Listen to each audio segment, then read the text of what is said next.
हामीलाई के गर्नुभयो? येशूले हामीलाई के गर्नुभयो? प्रभुले हामीलाई के गर्नुभएको छ? सुन्नु भएको छ मेरो भाइ। तपाईले हामीलाई प्रभुले के गर्नुभयो? सुन्नु भयो। येशूले भन्दै जसरी पिताले मलाई पठाउनु भएको छ त्यसरी म पनि तिमीलाई पठाउँछु। येशूले हामीलाई सुन्नु भयो अनि पठाउनु भयो। आमेन। के गर्नु भयो गरे? सुन्नु भयो अनि पठाउनु भयो। भन्नुस् त। सुन्नु भयो अनि पठाउनु भयो। येशूले हामीलाई के गर्नु भयो नि? सुन्नु भयो अनि पठाउनु भयो। अब यहाँ मजाको कुरा सुन्नुहोस् है। जब पिताले येशूलाई पवित्र आत्माको अभिषेकको पूर्णतामा फुलनेसमा संसारमा पठाउनु भयो भने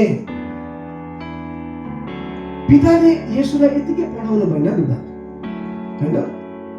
पिताले जब येशूलाई पठाउनु भयो, या के भनेको छ? पिताले जब येशूलाई पठाउनु भयो, पिताले चाहिँ पवित्र आत्माको पूर्णतामा, केमा? फुलनेसमा, पवित्र आत्माको पूर्णतामा संसारमा पठाउनु भयो। येशूलाई पवित्र आत्माको पूर्णतामा घोडासम्म पनि होइन, घम्बरसम्म पनि होइन, चुल्लुमै डुबाउनु भयो। जब तपाईँ चुल्लुमै डुब्नुहुन्छ नि के हुन्छ भन्नुहोस् त? के हुन्छ जब तपाईँ चुल्लुमै डुब्नुहुन्छ? सबै के हुन्छ नि? सबै भिज्छ नि त।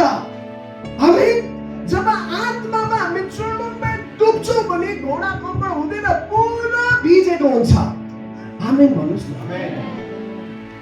अनि जब येशूलाई परमेश्वरले संसारमा पठाउनु भने पवित्र आत्माको पूर्णतामा फुलनेसमा पठाउनु भयो, चुल्लुमै डुबाएर पठाउनु भयो। आमेन। परमेश्वरले के गर्नुभयो? पठाउनु भयो। अनि येशूले के भन्दै हुनुहुन्छ? अनि येशूले भन्दैछ म पनि तिमीहरूलाई पठाउँदैछु। आमेन। येशूले के भन्दैछ अरे? म पनि कसलाई पठाउँदैछु भन्नुहोस् त?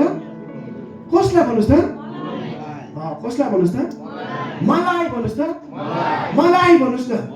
जब परमेश्वरले आफ्नो पुत्रलाई पठाउनु भयो संसारमा, आत्माको पूर्णतामा पठाउनु भए पनि येशूले के हामीलाई लालच गर्छ?